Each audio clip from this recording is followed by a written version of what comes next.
Escondida detrás de la puerta de la cocina, escuché las palabras que quebraron mi corazón en 1000 pedazos.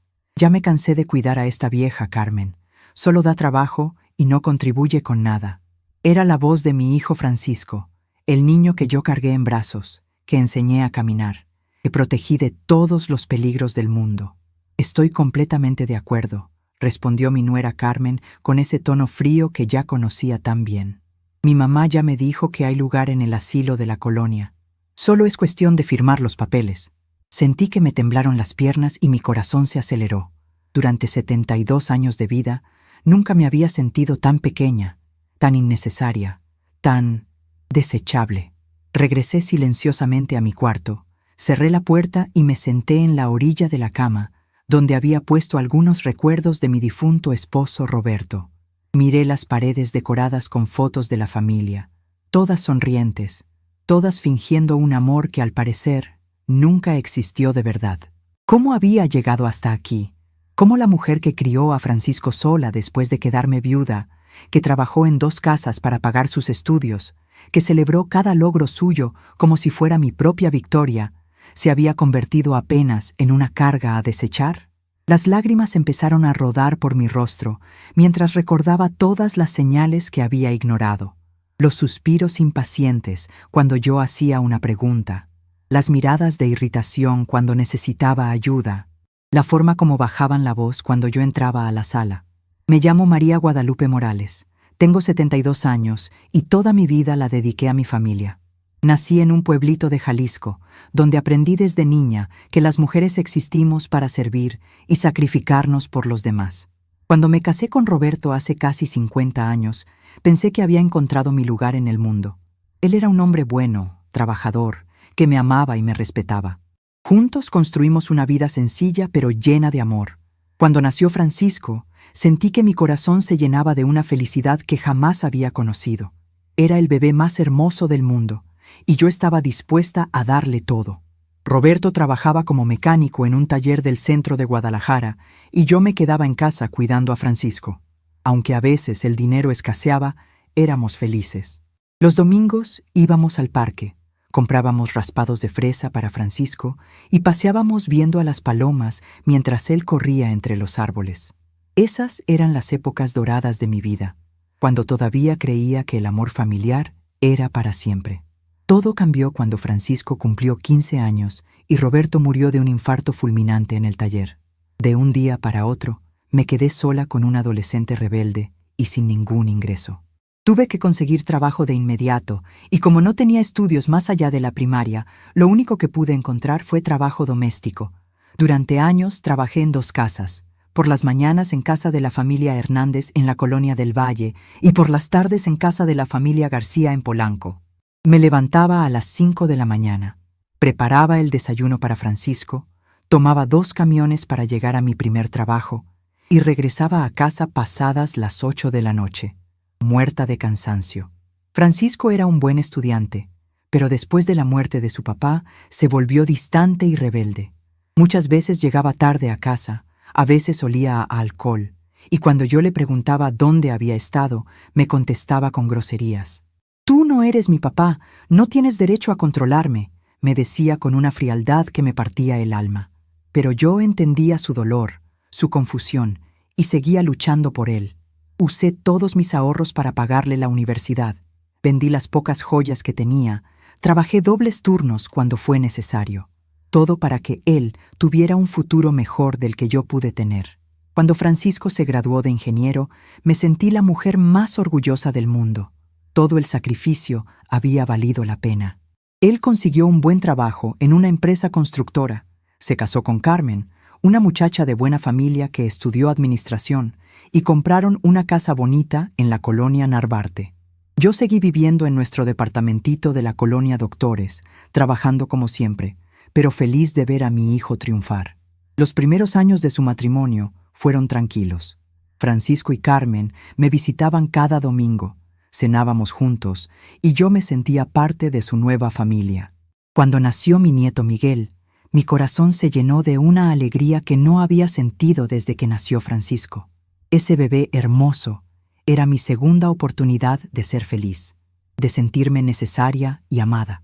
Pasaba los fines de semana en su casa, ayudando con el niño, cocinando para ellos, sintiéndome útil otra vez. Pero conforme Miguel creció, noté que algo empezaba a cambiar. Carmen se volvía más fría conmigo, más distante. Hacía comentarios sobre mi forma de cocinar, sobre mi manera de vestir, sobre mis costumbres de pueblo. Francisco no decía nada cuando ella me criticaba, solo bajaba la mirada y cambiaba de tema. Yo pensaba que era normal, que todas las nueras tardan en adaptarse a sus suegras, y seguía esforzándome por ganarme su cariño.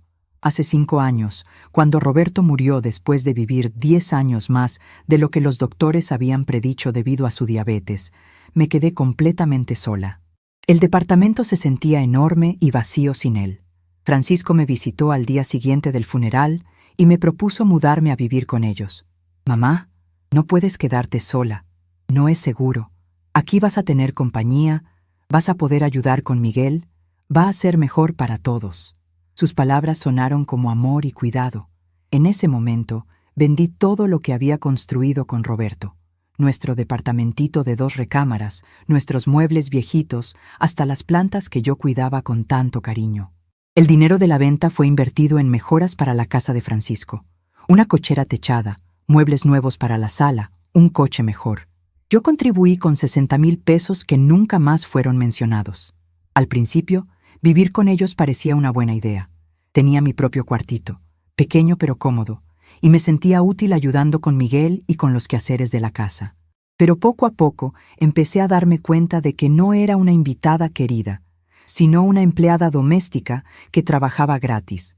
Me levantaba temprano para preparar el desayuno, llevaba a Miguel al colegio, hacía el aseo de la casa, preparaba la comida, recogía a Miguel, lo ayudaba con la tarea, preparaba la cena, lavaba los trastes y me acostaba cuando todos ya estaban dormidos. Carmen nunca me agradecía nada de lo que hacía. Si la comida le gustaba, no decía nada, pero si algo no era de su agrado, inmediatamente hacía comentarios hirientes. «Doña María, creo que le puso demasiada sal al guisado», o «a mí me gusta más la sopa sin tanto tomate». Francisco tampoco reconocía mi trabajo. Llegaba del trabajo, se sentaba a ver la televisión y daba por hecho que yo tenía todo listo, su ropa limpia, su comida caliente, su hijo cuidado. El único que todavía me trataba con cariño era Miguel. Ese niño hermoso, ahora de 16 años, seguía abrazándome cuando llegaba del colegio. Me contaba sus problemas, me pedía que le enseñara a hacer algunas comidas tradicionales que le gustaban. «Abuela, nadie hace el mole como tú», me decía con una sonrisa que me iluminaba los días más grises. Pero incluso con Miguel, Carmen empezaba a interferir. «Miguel, no molestes a tu abuela, ella necesita descansar». O «Miguel, mejor pídemelo a mí, tu abuela ya no ve bien para ayudarte con la tarea». Durante el último año, la situación empeoró considerablemente. Carmen dejó de hablarme directamente y se dirigía a mí solo a través de Francisco. «Francisco, dile a tu mamá que la lavadora no se usa después de las 8. O, Francisco, pregúntale a tu mamá si puede ir al mercado más temprano para que no se forme tanto en las filas». Era como si yo fuera invisible, como si no tuviera voz propia en esa casa donde yo pagué mejoras y donde trabajaba sin descanso todos los días. Los domingos por la tarde, cuando venían los hermanos de Carmen con sus familias, yo tenía que quedarme en mi cuarto para no estorbar las reuniones familiares. Escuchaba las risas y conversaciones desde mi recámara, sintiéndome como una extraña en el lugar que se suponía era mi hogar. A veces Miguel tocaba mi puerta y me preguntaba por qué no salía a acompañarlos, y yo le decía que estaba cansada para no crear problemas. Durante las cenas familiares, cuando Francisco y Carmen tenían invitados, yo servía la comida y después desaparecía. Carmen me presentaba como la señora que nos ayuda con la casa. Nunca como la madre de Francisco, nunca como la abuela de Miguel. Esas presentaciones me dolían más de lo que podía expresar. Era como si hubiera perdido mi identidad, como si solo existiera para servir. La gota que derramó el vaso fue lo que escuché esa tarde terrible detrás de la puerta de la cocina. No era la primera vez que hablaban de mí a mis espaldas, pero sí era la primera vez que los escuchaba hablar de enviarme a un asilo, como si fuera un estorbo, como si después de trabajar toda mi vida para darle lo mejor a Francisco, él quisiera deshacerse de mí como quien se deshace de un mueble viejo. Durante la cena de esa noche, observé a mi familia con ojos nuevos. Francisco evitaba mi mirada mientras comía rápidamente, ansioso por terminar e irse a ver televisión. Carmen servía la comida con movimientos mecánicos, tratándome como a una huésped indeseada en mi propia casa. Solo Miguel me dirigió una sonrisa genuina cuando me pidió ayuda con la tarea de matemáticas. «Después te ayudo, mi amor», le dije, pero Carmen interrumpió bruscamente. «Déjale que yo le ayudo, doña María. Usted necesita descansar». Era siempre así. Me alejaban de todo, haciéndome sentir inútil y olvidada. Esa noche, acostada en la oscuridad de mi cuarto, tomé una decisión que cambiaría todo. Si querían deshacerse de mí, me iría. Pero lo que ellos no sabían era que todo estaba a punto de cambiar de una manera que jamás se imaginarían. En esa casa donde yo había invertido mis ahorros, donde había trabajado como sirvienta gratis durante 5 años, donde había criado prácticamente sola a Miguel mientras sus padres trabajaban, había algo que ellos desconocían completamente. Roberto, mi querido esposo, había sido un hombre más sabio de lo que nadie imaginaba. Durante nuestro matrimonio, él siempre me decía: «Lupe, una mujer debe tener su propio dinero guardado para emergencias. Nunca se sabe qué puede pasar en la vida». Yo pensaba que se refería a enfermedades o accidentes, nunca imaginé que se refería a ser traicionada por mi propio hijo. Al día siguiente, mientras Francisco estaba en el trabajo y Carmen había salido a sus clases de yoga, empecé a buscar entre mis cosas más personales. Recordé que Roberto siempre guardaba documentos importantes en lugares secretos. En el pequeño ropero de mi cuarto, detrás de unas cajas viejas, encontré un sobre amarillo con mi nombre escrito con la letra cuidadosa de Roberto. Adentro había documentos que nunca había visto: inversiones, cuentas de ahorro y una carta dirigida a mí. Con las manos temblando de emoción, abrí la carta y leí las palabras amorosas de mi esposo. «Mi querida Guadalupe, si estás leyendo esto, es porque ya me fui. Quiero que sepas que siempre fuiste la mujer más fuerte que conocí. Lucha por tu felicidad. No dejes que nadie te haga menos. Los documentos que acompañan esta carta te darán la independencia que mereces. Use este dinero para vivir con dignidad». Mi corazón se disparó. ¿Qué dinero? Roberto nunca me había hablado sobre ningún dinero guardado. Revisé cuidadosamente todos los documentos. Había certificados de inversión, libretas de ahorro de bancos que yo no conocía y comprobantes de depósitos que Roberto había estado haciendo durante años sin que yo lo supiera. Cuando sumé todo, casi me desmayo: 200,000 pesos. Mi marido había estado ahorrando dinero durante años, trabajando horas extras que yo pensaba que eran por necesidad, pero en realidad estaba construyendo un futuro seguro para mí. Lágrimas de gratitud rodaron por mi rostro. Roberto seguía cuidándome, incluso después de tanto tiempo. Con las manos todavía temblando de emoción, llamé al banco para confirmar que las cuentas estaban activas. El dinero estaba ahí, esperándome desde hacía 5 años. Era más que suficiente para recomenzar mi vida con dignidad. Por primera vez, desde que había escuchado esa conversación cruel en la cocina, sonreí. Ellos pensaban que yo era apenas una vieja indefensa, dependiente de su caridad, pero Roberto me había dejado la llave de mi libertad. En ese mismo día, comencé a planear mi salida en silencio. Llamé a algunos departamentos para rentar en una colonia tranquila de la ciudad. Busqué una empresa de mudanzas discreta e incluso visité una tienda de muebles para elegir las piezas que decorarían mi nueva vida. Esa noche, durante la cena, observaba a mi familia con una sonrisa interna. Francisco se quejaba del tráfico, Carmen hablaba sobre sus amigas del yoga y Miguel me contaba sobre la clase de educación física. Era irónico, como no tenían idea de que estaban cenando con una mujer completamente transformada. Cuando Miguel me preguntó si me sentía bien porque parecía diferente, solo le dije que me sentía más animada últimamente. «Qué bueno verte así, abuela», me dijo con una sonrisa dulce. Mi corazón se apretó pensando en dejarlo, pero sabía que esa era la única forma de recuperar mi dignidad. Durante los siguientes días, organicé cuidadosamente todos mis documentos importantes. Separé la ropa que me llevaría y escribí una carta que dejaría sobre la mesa de la cocina. El viernes por la mañana, cuando ellos salieran, todo estaría listo. Ya no sería más la vieja estorbo que querían meter en un asilo. Sería María Guadalupe Morales, una mujer libre que por fin iba a vivir para ella misma. La transformación había comenzado, y ellos no tenían ni la menor idea de lo que estaba por suceder. Los días que siguieron a mi descubrimiento fueron extraños, como si estuviera viviendo una doble vida. Por fuera, seguía siendo la misma María Guadalupe de siempre. Me levantaba temprano, preparaba el desayuno, llevaba a Miguel al colegio, hacía el quehacer de la casa. Pero por dentro, algo había cambiado para siempre.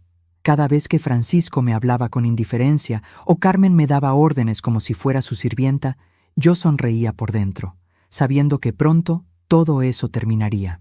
Durante las mañanas, cuando la casa quedaba vacía, aprovechaba para organizar mis planes con más detalle. Llamé a varios bancos para confirmar todos los documentos que Roberto había dejado. La primera llamada fue la más difícil, porque tuve que explicar que era viuda y que recién había encontrado estos papeles. La señorita del banco me trató con tanta amabilidad que casi me puse a llorar. Señora Morales, su esposo fue muy previsor. Estas inversiones han estado generando intereses durante 5 años. El monto actual es de 235,000 pesos. 235,000 pesos. Era más dinero del que había tenido en toda mi vida. Roberto había convertido sus ahorros en inversiones que siguieron creciendo después de su muerte. Mi querido esposo, siempre tan callado y aparentemente simple, había sido un genio financiero. Recordé todas las veces que llegaba tarde del taller y yo pensaba que estaba tomando con sus amigos, cuando en realidad estaba trabajando horas extras para asegurar mi futuro.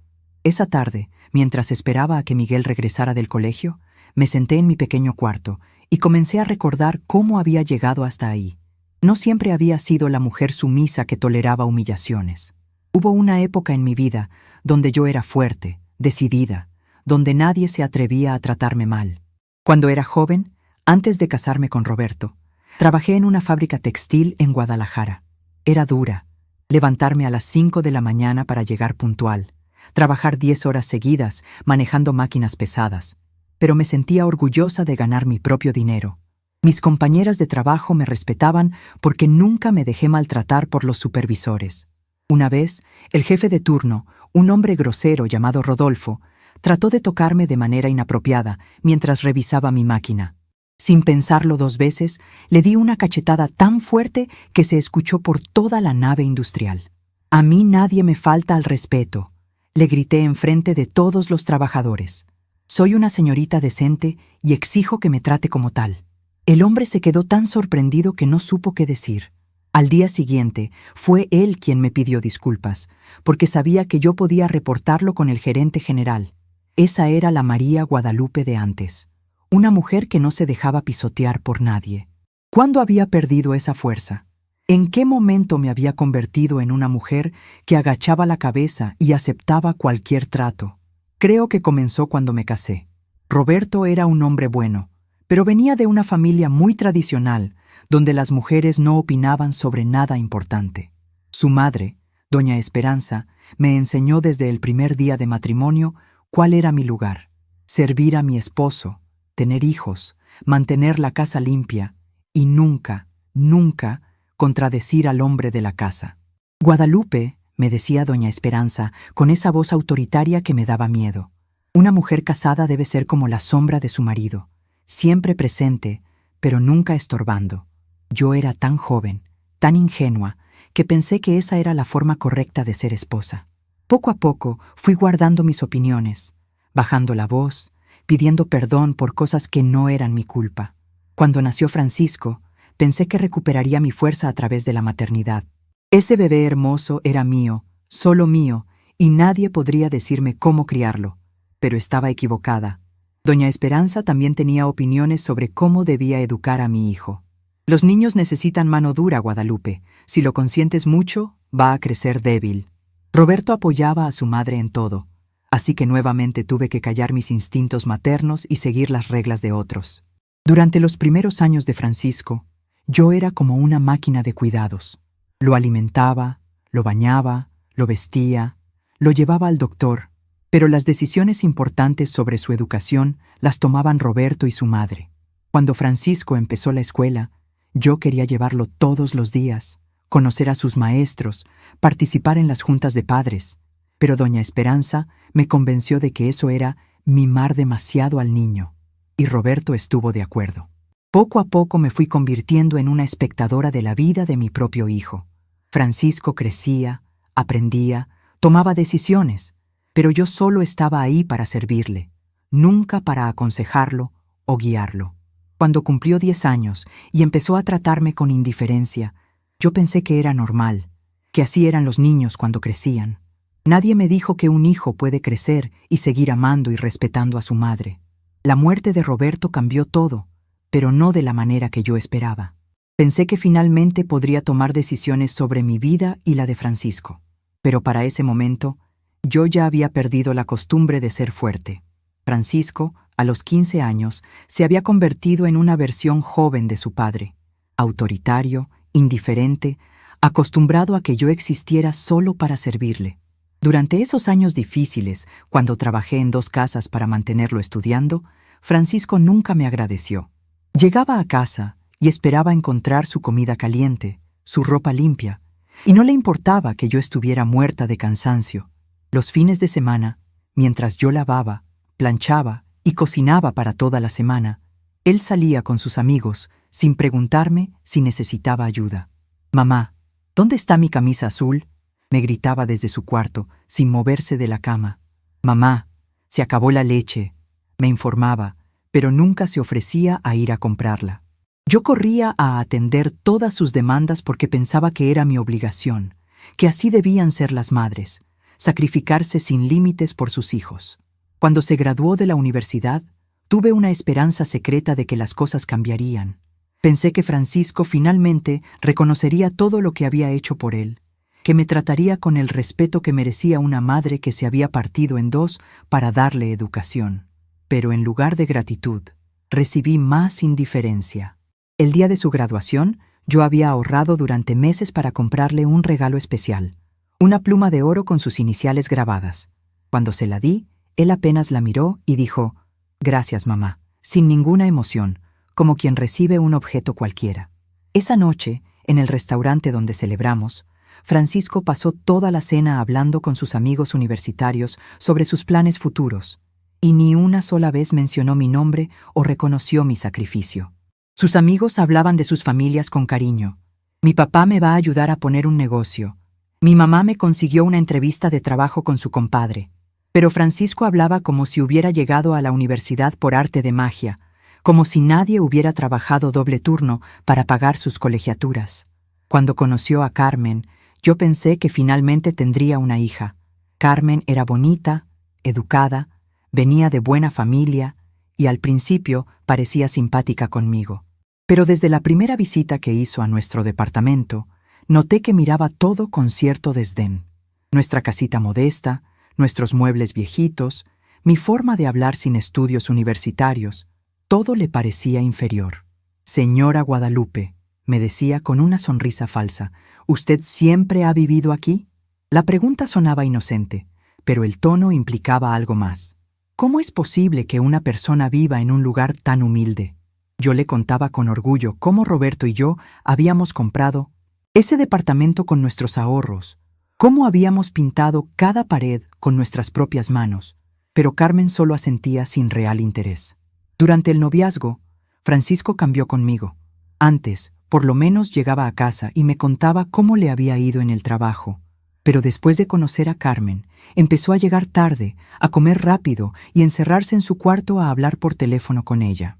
Cuando yo le preguntaba sobre la boda, sus planes, su futuro, él me contestaba con monosílabos. «Sí, mamá». «No sé, mamá». «Después hablamos, mamá». La boda fuese el primer aviso de lo que vendría después.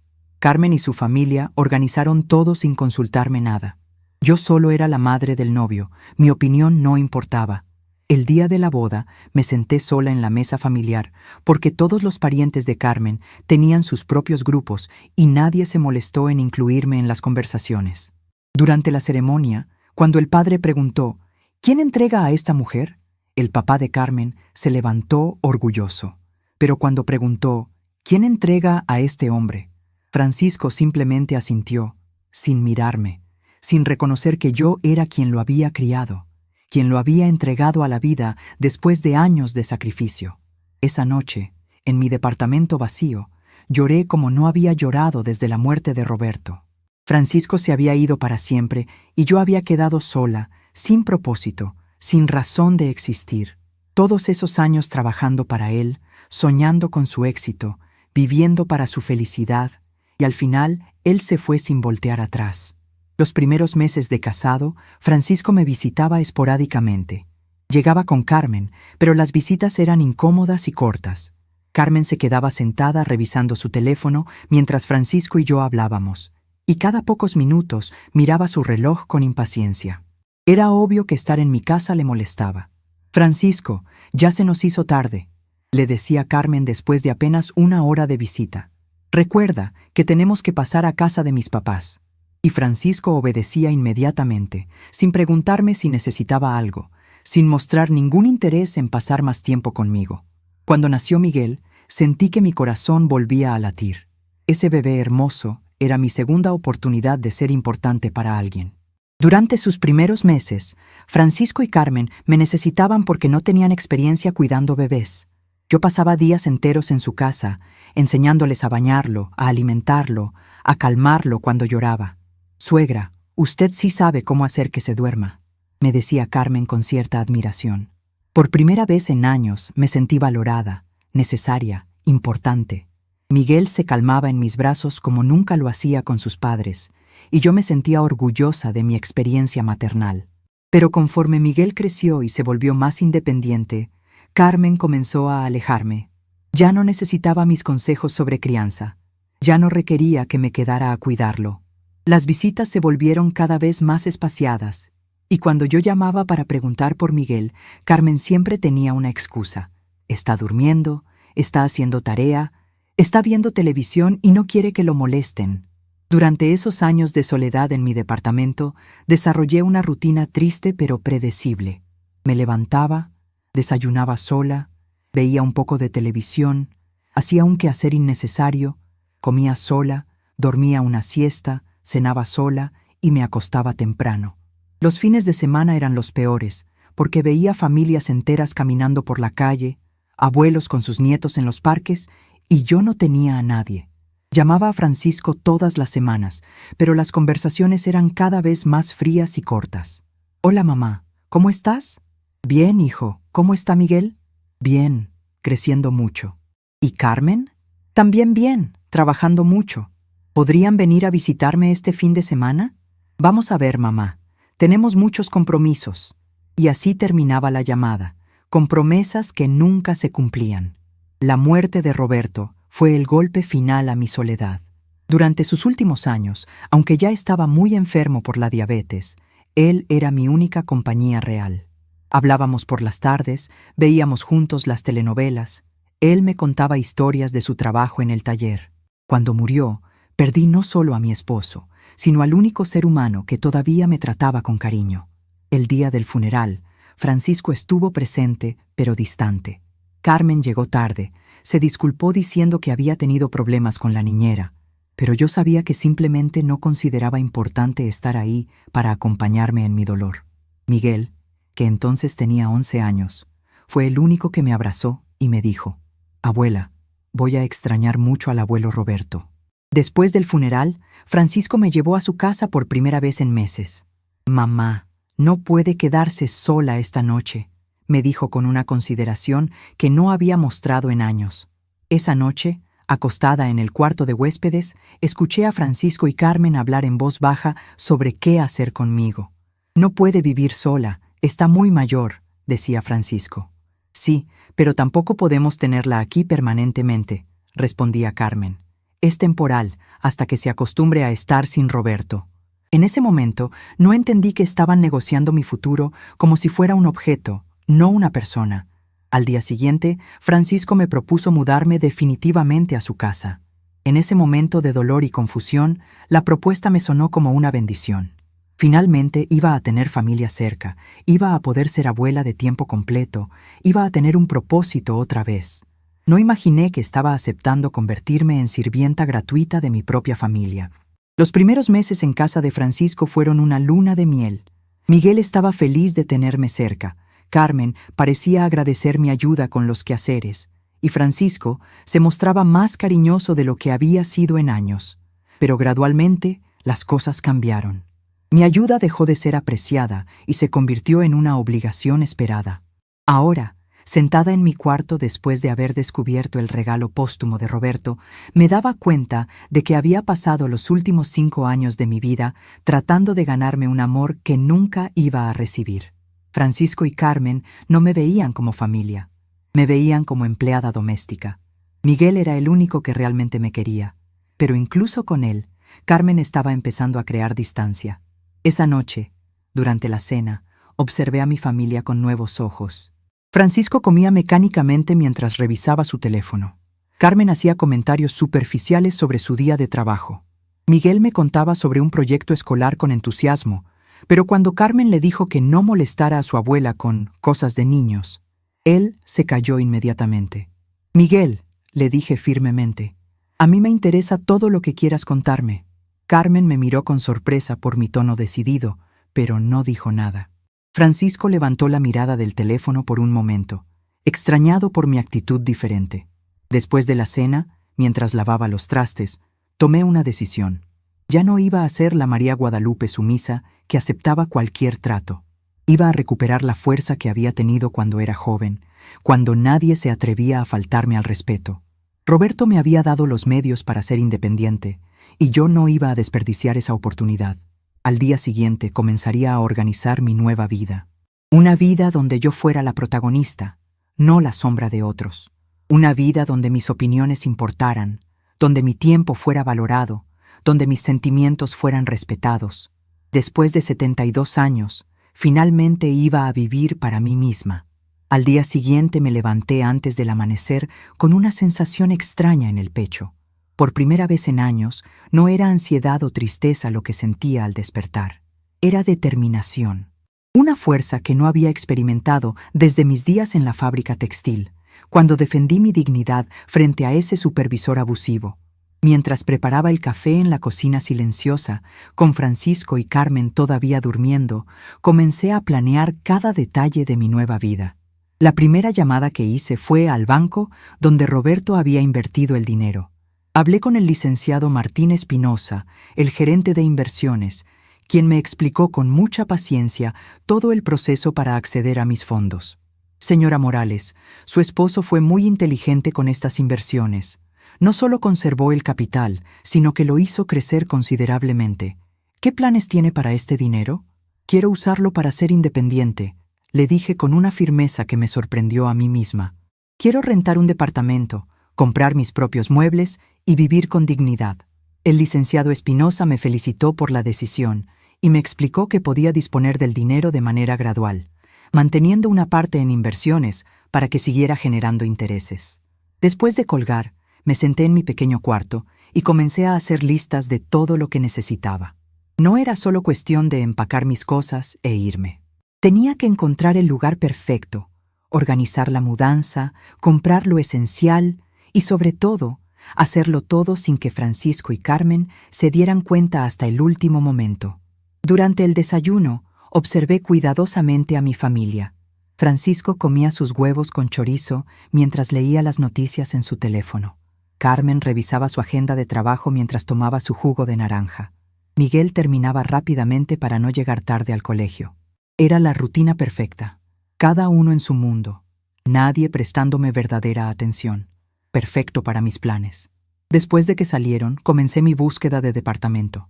Llamé a varias inmobiliarias y expliqué que buscaba un lugar tranquilo, seguro, preferiblemente en una zona con otros adultos mayores. La tercera llamada fue la acertada.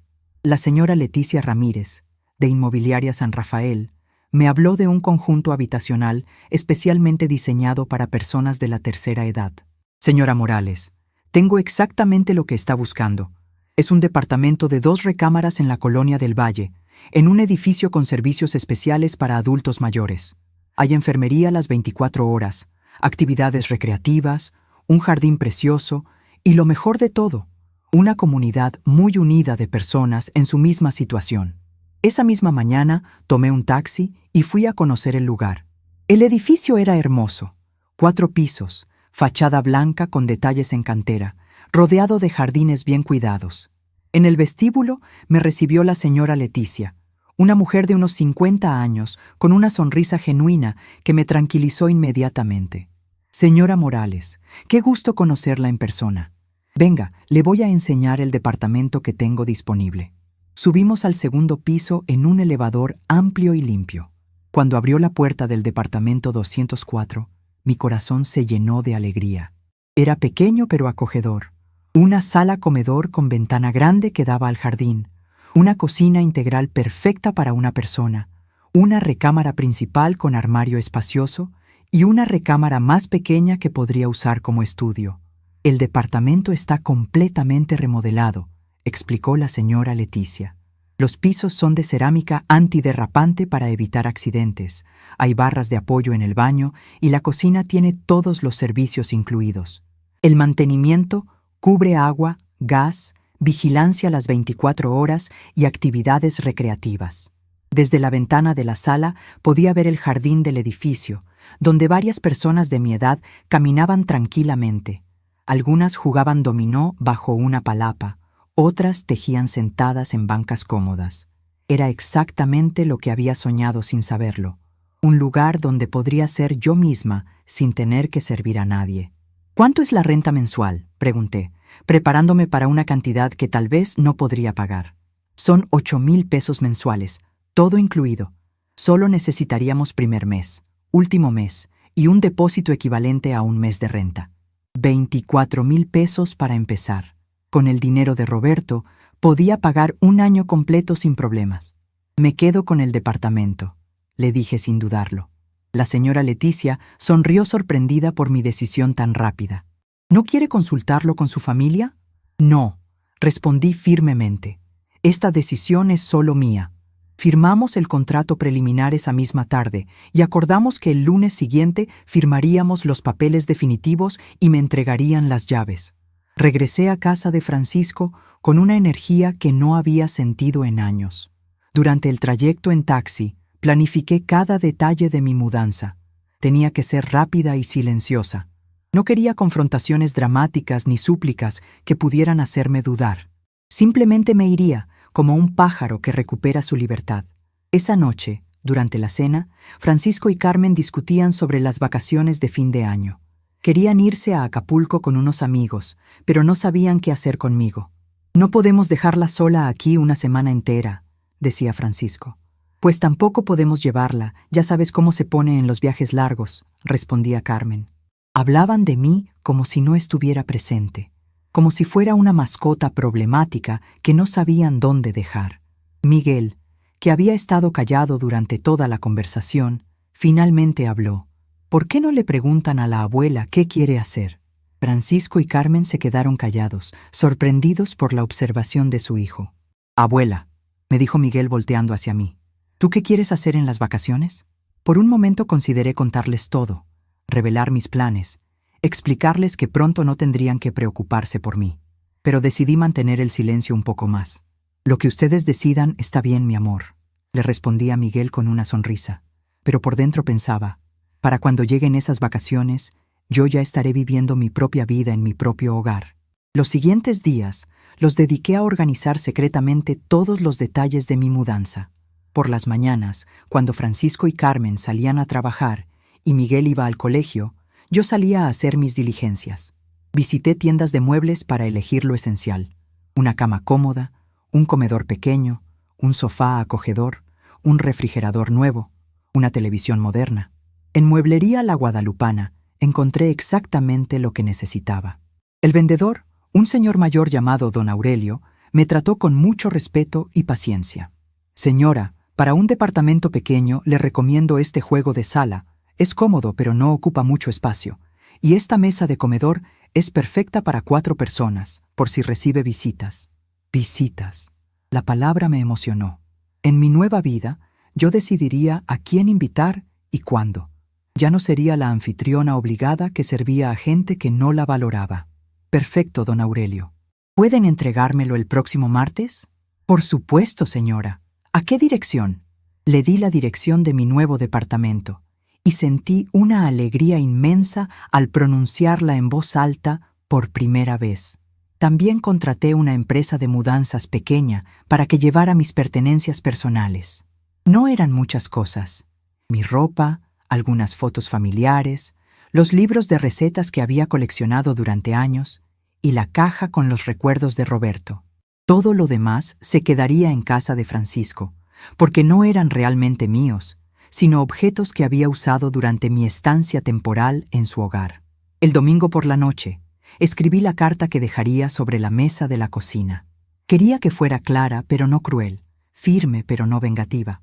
Después de varios borradores, logré escribir exactamente lo que sentía.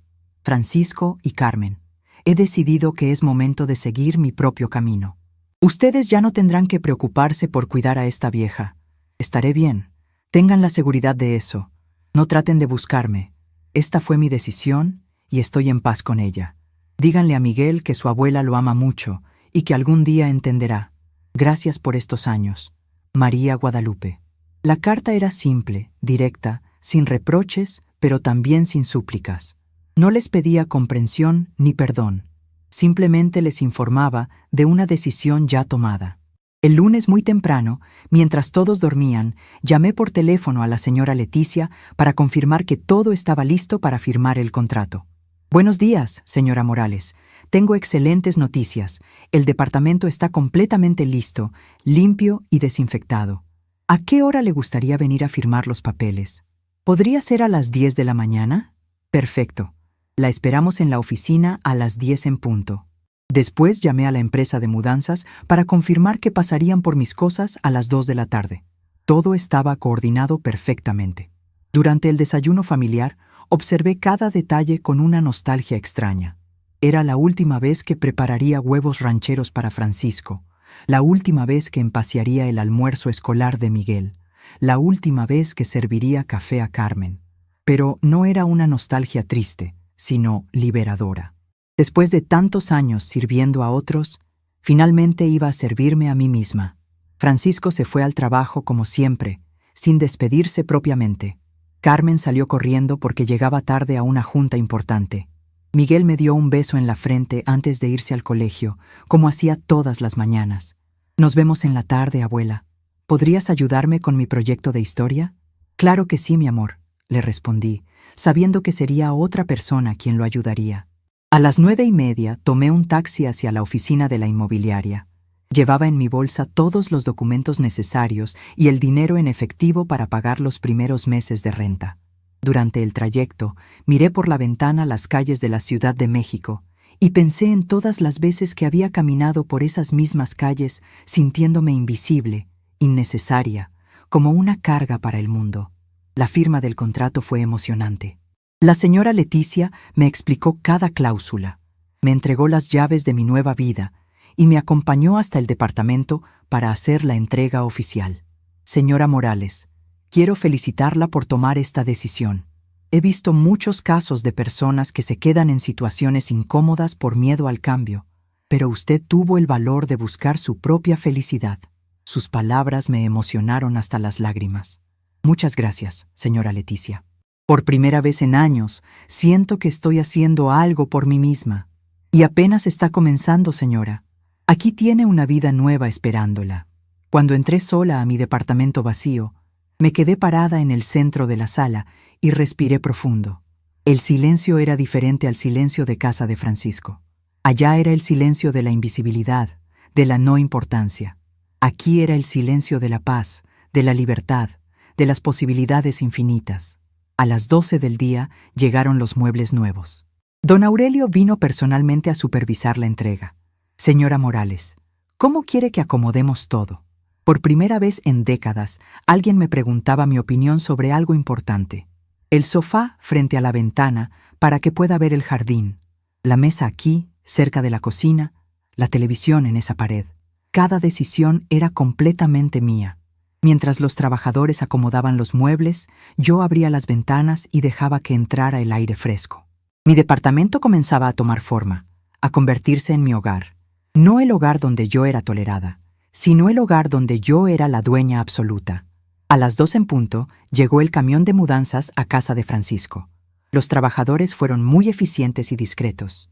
En menos de una hora, habían cargado todas mis pertenencias personales. Cuando subí por última vez a lo que había sido mi cuarto, dejé la carta sobre la almohada perfectamente tendida y tomé la pequeña foto de Roberto que siempre tenía en mi buró. «Gracias, mi amor», le susurré a la foto. «Gracias por cuidarme incluso después de irte. Gracias por darme la oportunidad de ser libre». Salí de esa casa sin voltear atrás, sabiendo que cerraba para siempre un capítulo de humillación y dependencia. En mi nuevo departamento, mientras acomodaba mis cosas en su lugar definitivo, me sentí como una adolescente decorando su primer cuarto propio. Cada objeto tenía un lugar especial, cada decisión reflejaba mis gustos personales, no las imposiciones de otros. Colgué la foto de Roberto en la sala, donde podría verla todos los días y recordar su amor incondicional. Puse mis libros de cocina en la alacena, imaginándome preparando comidas deliciosas solo para mí. Acomodé mi ropa en el armario espacioso, disfrutando del lujo de tener espacio suficiente para todas mis cosas. A las 6 de la tarde, mientras ponía las cortinas nuevas en la ventana de mi recámara, escuché que mi teléfono celular comenzó a sonar insistentemente. Era Francisco. Dejé que sonara hasta que se cortó. 5 minutos después volvió a sonar. Esta vez era Carmen. También dejé que se cortara. Los siguientes 30 minutos mi teléfono no paró de sonar. ¿Francisco? ¿Carmen? Francisco, otra vez, un número que no reconocí, pero que probablemente era de algún vecino preguntando por mí. Finalmente decidí apagar el teléfono. No estaba lista para explicaciones, justificaciones o súplicas. Necesitaba esta primera noche de libertad completamente para mí. Preparé mi primera cena en mi nueva cocina, unos quesadillas de flor de calabaza con frijoles refritos, tal como me gustaban. Puse la mesa para una sola persona. Serví agua de Jamaica en un vaso bonito y cené en silencio mientras veía el atardecer desde mi ventana. No era una cena elegante ni complicada, pero era la primera comida que preparaba en años solo para complacer mis propios gustos, sin preocuparme por las preferencias de otros. Cada bocado sabía a libertad. Después de cenar, salí a conocer el jardín del edificio. Varios vecinos estaban sentados en las bancas, platicando tranquilamente. Una señora de unos 70 años, con cabello blanco perfectamente peinado, se acercó a saludarme. «Usted debe ser la señora nueva del 204. Soy Esperanza Vázquez, vivo en el 301. Bienvenida a nuestro edificio». Su sonrisa era genuina, sin la falsedad a la que me había acostumbrado en casa de Francisco. «Muchas gracias, señora Esperanza. Soy María Guadalupe Morales». «¿Ya conoce las actividades del edificio? Tenemos clases de tejido los martes, caminata grupal los jueves y los sábados hacemos comidas comunitarias donde cada quien trae un platillo para compartir». Era un mundo completamente nuevo, una comunidad donde yo podría participar como igual, no como sirvienta. «Me gustaría mucho participar en todo», le respondí con entusiasmo genuino. «Excelente. Mañana es martes, así que puede empezar con la clase de tejido a las 10 de la mañana en el Salón de Usos Múltiples». Una clase de tejido. Hacía años que no hacía algo solo porque me daba placer. Esa noche, acostada en mi cama nueva, en mi cuarto nuevo, en mi vida nueva, pensé en todo lo que había pasado. 24 horas antes era María Guadalupe la sirvienta, la carga, la vieja estorbosa. Ahora era María Guadalupe la independiente, la libre, la dueña de su propio destino. Mi teléfono siguió apagado toda la noche. Sabía que Francisco y Carmen estarían preocupados, confundidos, tal vez incluso enojados, pero por primera vez en años, sus sentimientos no eran mi responsabilidad. Yo tenía derecho a buscar mi propia felicidad, y finalmente había encontrado el valor para hacerlo. Al día siguiente, comenzaría oficialmente mi nueva vida, una vida donde yo sería la protagonista de mi propia historia. La mañana de mi segundo día de libertad comenzó de una manera completamente diferente a cualquier mañana de los últimos 5 años. Me desperté naturalmente, sin alarma, cuando mi cuerpo decidió que había descansado suficiente. No había nadie esperando el desayuno, nadie apurándome para que preparara lonches escolares, nadie dando por hecho que yo resolvería sus necesidades matutinas. Era mi tiempo, completamente mío. Preparé café solo para mí, exactamente como me gustaba, fuerte y con una pizca de canela, tal como lo hacía en los viejos tiempos con Roberto.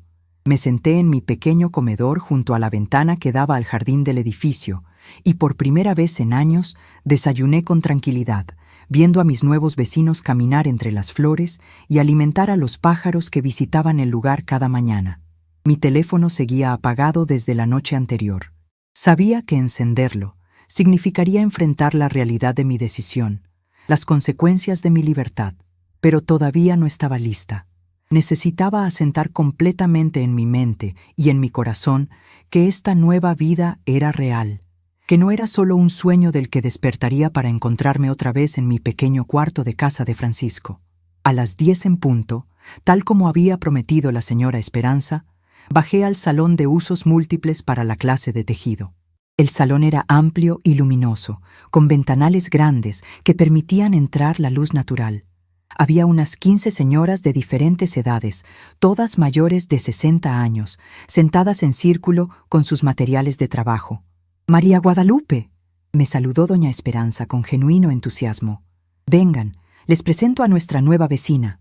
Una por una, las señoras me fueron saludando con calidez que no había experimentado en años. Doña Carmen, curiosamente con el mismo nombre de mi nuera, pero con un corazón completamente diferente.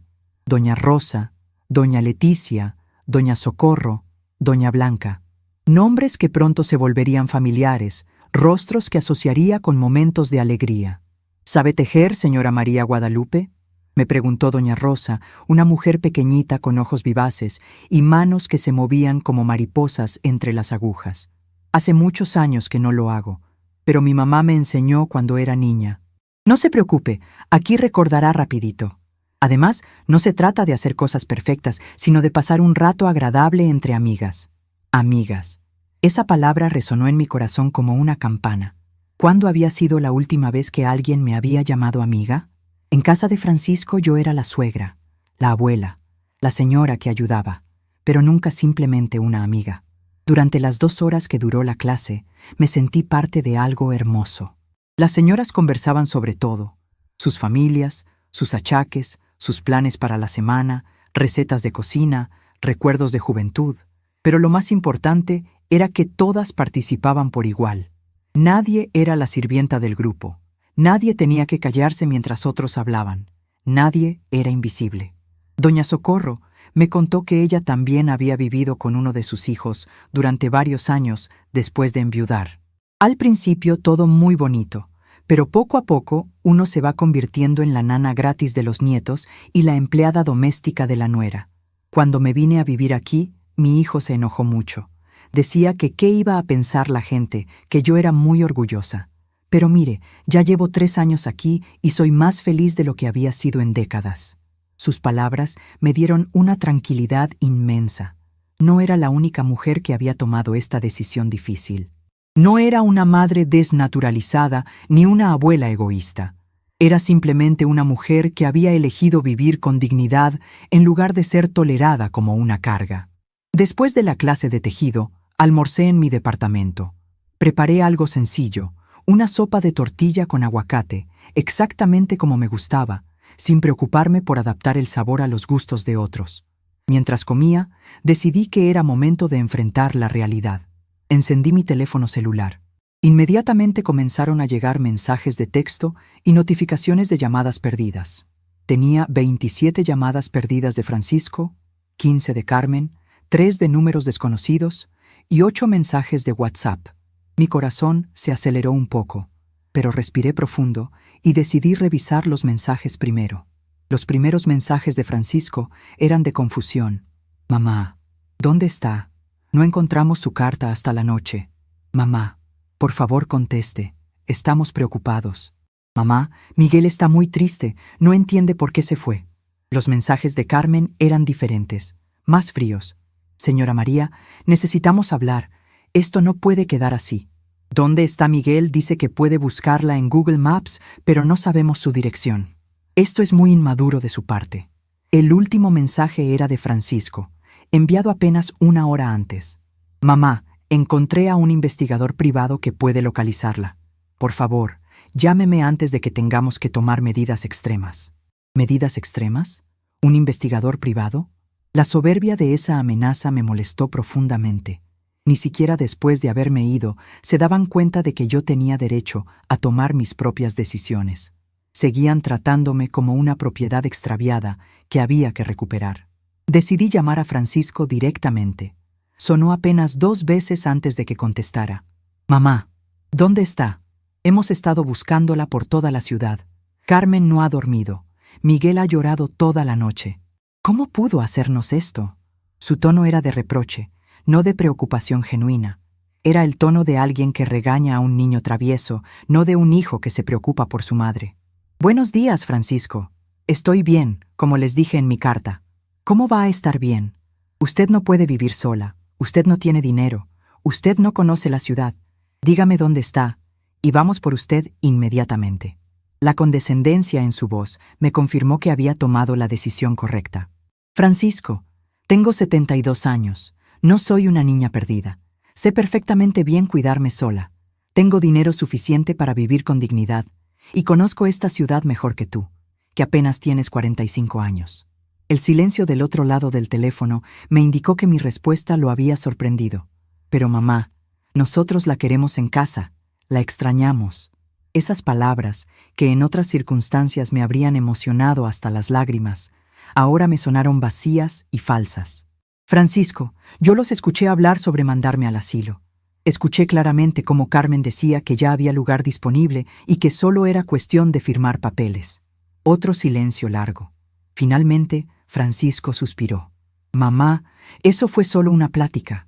Estábamos estresados, cansados. Nunca lo dijimos en serio. Ah, ¿no? Entonces explícame por qué Carmen ya había averiguado con su mamá sobre el asilo. Explícame por qué tú dijiste que estabas cansado de cuidar a esta vieja. Mamá, yo nunca... Sí lo dijiste, Francisco, y está bien. Entiendo que cuidar a una persona mayor es cansado. Por eso tomé la decisión de ya no ser una carga para ustedes. Mi voz era calmada, sin rencor, pero completamente firme. ¿Dónde está viviendo? ¿Cómo está pagando? ¿Quién la está cuidando? Las preguntas llegaron como balas. Estoy viviendo en un lugar hermoso, rodeada de gente de mi edad que me trata con respeto. Estoy pagando con dinero que tu papá me dejó, dinero que ustedes nunca supieron que existía. Y me estoy cuidando sola, como lo hice durante muchos años antes de ir a vivir con ustedes. ¿Papá le dejó dinero? ¿Cuánto dinero? Por supuesto. Esa era la pregunta que más le interesaba. No si yo estaba bien, no si era feliz, sino cuánto dinero tenía. El suficiente para vivir el resto de mi vida sin depender de nadie, Francisco. Tu padre fue más inteligente de lo que cualquiera de nosotros sabía. Carmen había tomado el teléfono. Su voz sonaba histérica. Señora María, ¿cómo puede ser tan egoísta? Miguel no ha parado de llorar. No ha querido ir al colegio. Usted es su abuela. Tiene responsabilidades con él. La mención de Miguel me dolió profundamente, pero no me hizo dudar de mi decisión. Carmen, yo amo a Miguel más de lo que ustedes pueden imaginar. Precisamente por eso tomé esta decisión. No quiero que él crezca viendo a su abuela como un estorbo, como una carga que sus papás toleran a regañadientes. Prefiero que me recuerde con cariño a que me vea como un problema. Pero él la necesita. ¿Me necesita? ¿O necesita una niñera gratis? Durante los últimos años, ustedes me han alejado cada vez más de Miguel. Ya no podía ayudarle con la tarea porque usted decía que yo no sabía métodos modernos. Ya no podía contarle cuentos porque usted decía que era mejor que viera programas educativos en la tablet. Ya no podía llevarlo al parque porque usted decía que era peligroso que una persona mayor se hiciera cargo de un niño. El silencio del otro lado me confirmó que mis palabras habían dado en el blanco. Carmen sabía perfectamente que todo lo que decía era verdad.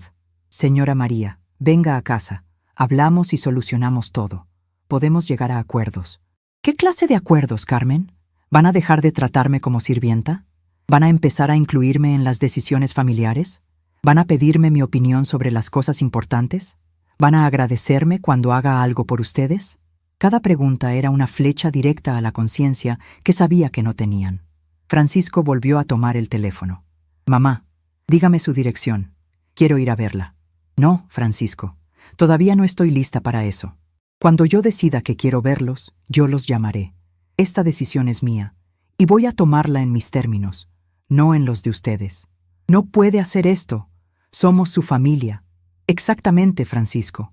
Somos familia. No soy su empleada doméstica. No soy su niñera gratis. No soy un mueble que ustedes pueden mover de lugar cuando se les ocurra. Soy su madre. Y como su madre, tengo derecho a vivir con dignidad. Colgué el teléfono antes de que pudieran responder. Me temblaban un poco las manos, pero era temblor de liberación, no de miedo. Por primera vez en años, había dicho exactamente lo que sentía, sin disculparme, sin suavizar las palabras para no incomodar a otros.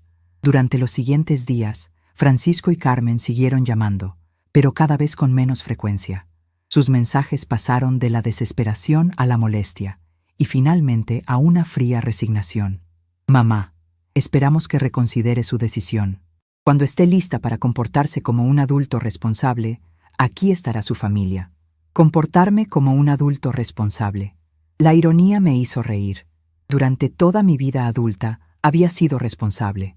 Responsable de criar a Francisco sola después de la muerte de Roberto, responsable de trabajar 2 empleos para darle educación, responsable de cuidar a mis nietos mientras sus padres trabajaban, responsable de mantener limpia su casa sin recibir un peso a cambio. Pero la llamada que más me dolió fue la de Miguel. Una tarde, mientras regresaba de mi caminata diaria por el parque cercano, sonó mi teléfono. Era el número de casa de Francisco, pero la voz era la de mi nieto. Abuela, soy Miguel. Su voz sonaba quebrada, triste. Mi corazón se apretó como un puño. Hola, mi amor. ¿Cómo estás? Abuela, ¿por qué te fuiste sin decirme? ¿Hice algo malo? ¿Ya no me quieres? Las lágrimas comenzaron a rodar por mis mejillas. Mi amor, tú no hiciste nada malo. Tú eres lo más hermoso que hay en mi vida. Me fui porque necesitaba buscar mi propia felicidad, pero eso no significa que no te ame. Pero abuela, papá y mamá están muy enojados. Dicen que fuiste muy mala, que los abandonaste. Dicen que ya no eres parte de nuestra familia. Las palabras de Miguel me partieron el corazón. Francisco y Carmen estaban usando a mi nieto como arma emocional, llenándolo de confusión y dolor. Miguel, escúchame bien. Yo siempre voy a ser tu abuela. Y tú siempre vas a ser mi nieto adorado. No importa dónde viva, no importa lo que digan tus papás. El amor entre una abuela y su nieto es para toda la vida. ¿Pero puedo verte? ¿Puedo ir a visitarte a donde vives ahora? La pregunta me quebró completamente. Mi amor, cuando seas mayor y puedas tomar tus propias decisiones, por supuesto que puedes venir a visitarme. Pero ahora necesitas obedecer a tus papás y entender que a veces los adultos tomamos decisiones difíciles para ser felices. Abuela, yo quiero que seas feliz, pero también te extraño mucho. Y yo también te extraño, mi cielo. Pero ¿sabes qué? Ahora tu abuela está viviendo en un lugar muy bonito, con gente que la trata bien, y está aprendiendo cosas nuevas. Está feliz, y eso es lo más importante. Después de colgar con Miguel, lloré durante 1 hora. Era el precio más doloroso de mi libertad, lastimar sin querer al único ser humano que me amaba sin condiciones. Pero sabía que era temporal. Miguel crecería, entendería, y algún día podríamos tener una relación real, basada en amor mutuo, no en obligaciones familiares. 1 semana después, recibí una llamada inesperada. Era Carmen, pero su tono había cambiado completamente. Ya no sonaba histérica ni demandante. Sonaba derrotada. Señora María, ¿podríamos hablar? Te escucho, Carmen. Francisco perdió el trabajo. La empresa donde trabajaba cerró esa sucursal. Estamos pasando por momentos muy difíciles económicamente. Por supuesto, no me llamaba para disculparse por años de maltratos. No me llamaba para reconocer que habían estado equivocados. Me llamaba porque me necesitaban. Lo siento mucho, Carmen. Espero que Francisco encuentre trabajo pronto. Señora María, necesitamos ayuda. Las cuentas están atrasadas. Miguel necesita útiles escolares nuevos y no sabemos cómo vamos a pagar la colegiatura del próximo mes. Ahí estaba. la verdadera razón de la llamada. Durante años me habían tratado como sirvienta gratuita, y ahora que estaban en problemas, recordaban que existía. Carmen, cuando yo vivía con ustedes, contribuí con 60,000 pesos para las mejoras de la casa. Dinero que nunca me devolvieron ni reconocieron. Sí, señora, pero eso fue para beneficio de todos. No, Carmen, fue para beneficio de ustedes. Yo nunca pedí una piscina nueva ni muebles modernos. Ustedes tomaron mi dinero y lo usaron para sus lujos, mientras yo dormía en el cuarto más pequeño de la casa y comía las sobras de sus comidas. Señora María, ¿podría prestarnos algo? Se lo devolvemos cuando Francisco consiga trabajo. Prestarnos. Como si alguna vez me hubieran devuelto algo. Como si alguna vez hubieran reconocido todo lo que habían recibido de mí gratis durante años. Carmen, durante 5 años trabajé en su casa sin recibir un peso. Limpié, cociné, cuidé niños, lavé ropa, hice mandados. Si hubieran tenido que pagar por todos esos servicios, les habría costado por lo menos 15,000 pesos mensuales. En 5 años, eso suma 900,000 pesos. El silencio del otro lado me indicó que Carmen estaba haciendo cálculos mentales, dándose cuenta por primera vez del valor económico de todo lo que habían recibido gratis. Pero señora, usted vivía en nuestra casa, comía nuestra comida, comía las sobras de su comida, Carmen, y vivía en el cuarto que ustedes me asignaron, no en una habitación que yo hubiera elegido. Además, contribuí con 60,000 pesos para mejoras que solo ustedes disfrutaron. Mi voz era calmada pero implacable. ¿Entonces no nos va a ayudar? Carmen, yo los ayudé durante 5 años. Ahora es tiempo de que aprendan a ayudarse solos. Francisco es un ingeniero capacitado, puede encontrar trabajo. Tú tienes estudios, puedes trabajar también. Miguel puede estudiar en una escuela pública mientras mejora su situación económica. Pero señora María, somos familia. Exactamente, Carmen. Somos familia. Y en una familia, todos se respetan, todos se valoran, todos se cuidan mutuamente. No es que unos den y otros reciban sin agradecer ni reconocer. Colgué el teléfono sintiendo una mezcla de tristeza y liberación. Tristeza porque mi propia familia había tenido que llegar al punto de necesidad económica para recordar que yo existía. Liberación, porque finalmente había podido decirles toda la verdad sin suavizar las palabras. Esa noche, sentada en mi sala, viendo el jardín iluminado por las lámparas del edificio, reflexioné sobre todo lo que había pasado. Había recuperado mi dignidad, mi independencia, mi derecho a ser tratada con respeto. Había perdido la ilusión de una familia amorosa, pero había ganado la realidad de una vida auténtica. En mi mesa de noche tenía la foto de Roberto, quien me sonreía desde el marco como aprobando cada decisión que había tomado. Gracias, mi amor, le susurré antes de dormir. Gracias por enseñarme que nunca es demasiado tarde para elegir la dignidad por encima de la comodidad. Al día siguiente comenzaría una nueva semana en mi nueva vida. Una vida donde yo era importante, donde mis opiniones contaban, donde mi tiempo era valorado. Había tomado la decisión más difícil de mi existencia, pero también la más liberadora. Finalmente, después de 72 años, estaba viviendo para mí misma. 6 meses han pasado desde que tomé la decisión de reconstruir mi vida, y mientras riego las plantas de mi pequeña terraza en esta mañana de domingo, no puedo evitar sonreír al recordar la mujer asustada que era antes. El agua cae suavemente sobre las flores de pensamiento que planté la semana pasada, y cada gota parece susurrarme que hice lo correcto. Mi rutina diaria se ha convertido en una sinfonía de pequeños placeres que antes no me permitía disfrutar.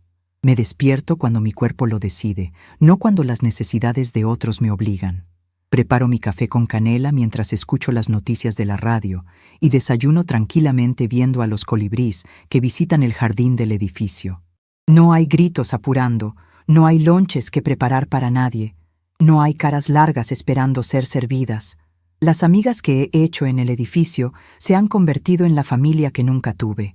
Doña Esperanza y yo caminamos juntas todas las tardes por el parque cercano, platicando sobre nuestros hijos lejanos y nuestros nietos extrañados, pero también sobre nuestros sueños cumplidos tardíamente.